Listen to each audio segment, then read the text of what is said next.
Hello and welcome back to Management Information Systems. We're going to talk about Chapter 5, which is in your MIS6 book, and it's about protecting information resources.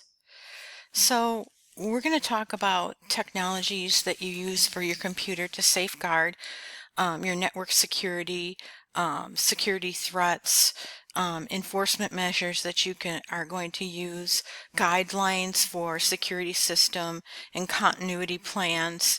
Um, there are some risks that are associated with information technology. Just like anything else, you get a new tool and there's going to be risks involved. Probably the biggest thing that you hear about as a consumer would be stolen identities. That's a big deal with people being able to get into systems, information management systems, and steal information. Um, there are ways to alleviate that, and a lot of companies are working on making for sure that they have their systems upgraded.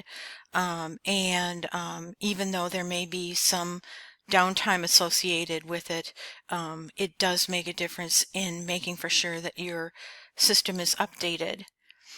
So there are different kinds of security threats. There's spyware, which gathers information about users. There's adware, which collects information about the areas of the web that you are looking at. There's phishing, which sends fraudulent emails, and they look like they're legitimate, but really what they do is when you click on it, they send you to a different website to try to gather your personal information. There's farming or hijacking and altering the IP address of an official website. So the users then type in a website and they go to this address and it's a fraudulent site because the IP address has been hijacked. There's things called keystroke loggers, which what they do is they monitor your keystrokes so that they can get information regarding your username and password. And usually it's used to gain access to your accounts. There's sniffing or capturing and recording network traffic, and it's for monitoring networks. A lot of times when sniffing is done, it's done for legitimate reasons like monitoring network performance. Sometimes it can be used by hackers to grab information from those logs that are being sniffed out. There's spoofing, which is an attempt to gain access to that network by posing as a different user. There's computer fraud, which is basically unauthorized use of computer data for personal gain. And there's a lot of different ways to do that. And it is not legal to do that. There are things that an organization can do, which would include having a comprehensive plan on how they're going to protect their network, their computer resources, and their people. So here are some of the layers that are involved, or the ways of thinking that are involved with computer and network security. There's confidentiality. You want to make for sure that that information that's traveling across your network is confidential.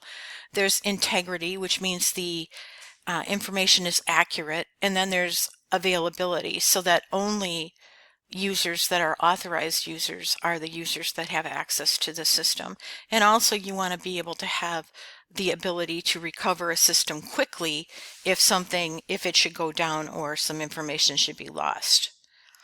So this is called the McCumber cube, and what it shows you is a three-dimensional, I guess, visual picture of what network security is protecting. And with the confidentiality, the integrity, and the availability, there are different factors that are come into play, and there's also different processes that or areas of information technology that are protected.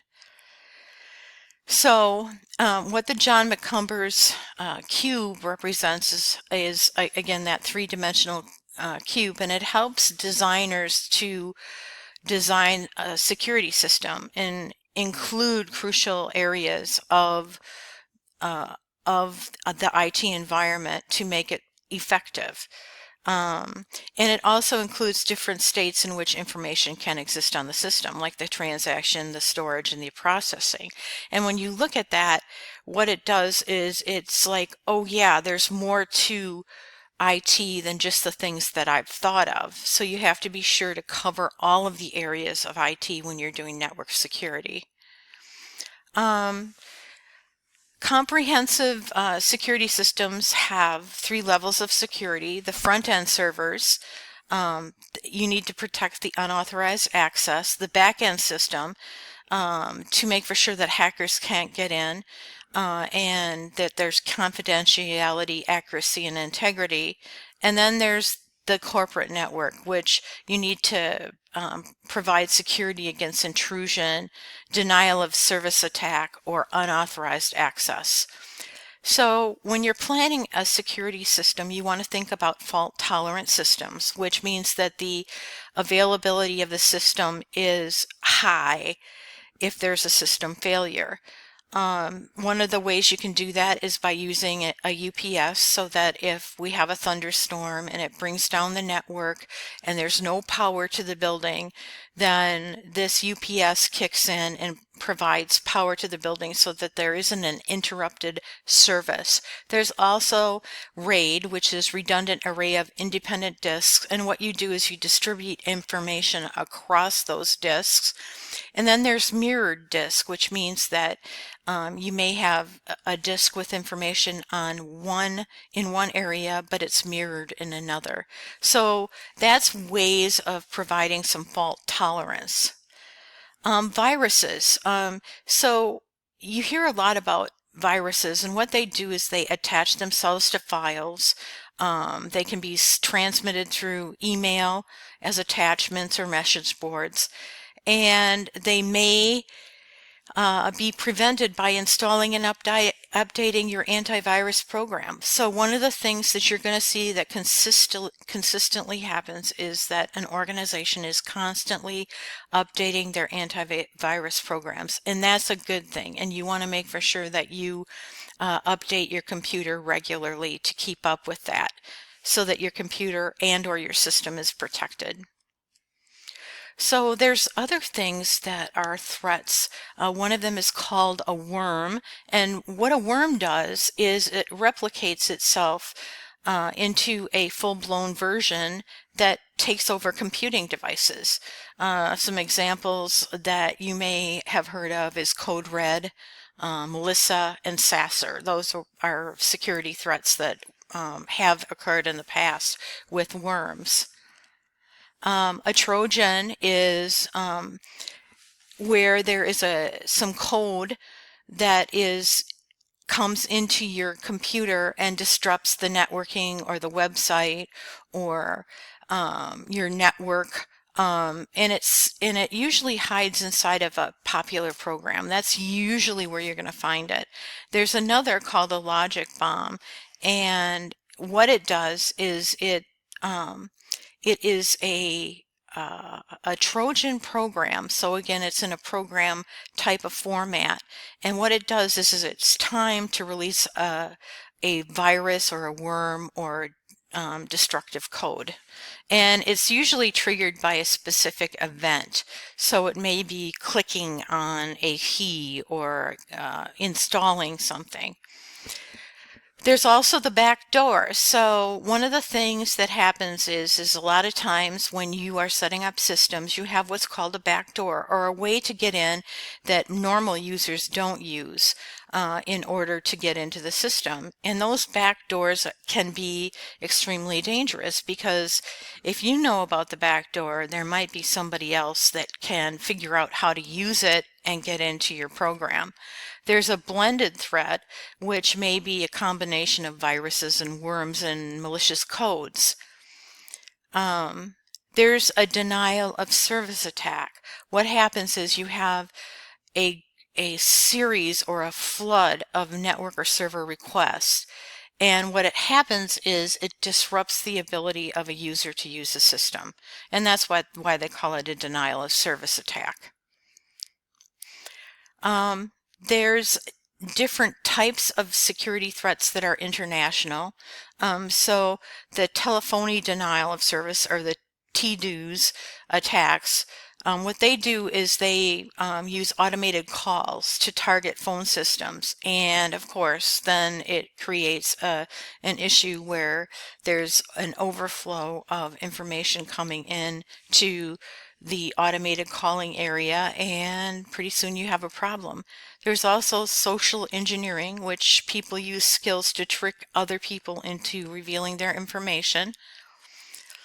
There's things like unintentional threats. It could be something like a natural disaster. We talked about a thunderstorm maybe bringing down some electrical services, and that UPS then becomes a very important part of your system security. So here's a comprehensive security system, and it's a lot. So when you wonder what people do that are in information security, they do a lot of things. There's biometric security measures, which measures facial recognition, retina scanning, fingerprints, vein analysis, voice recognition. That is a very up-and-coming type of security measure. There's non-biometric security measures, which are like callback modems, which verifies whether a user is a valid user for accessing a system. Firewalls, which what they do is they act as a filter for private and external networks. Here's a basic firewall configuration.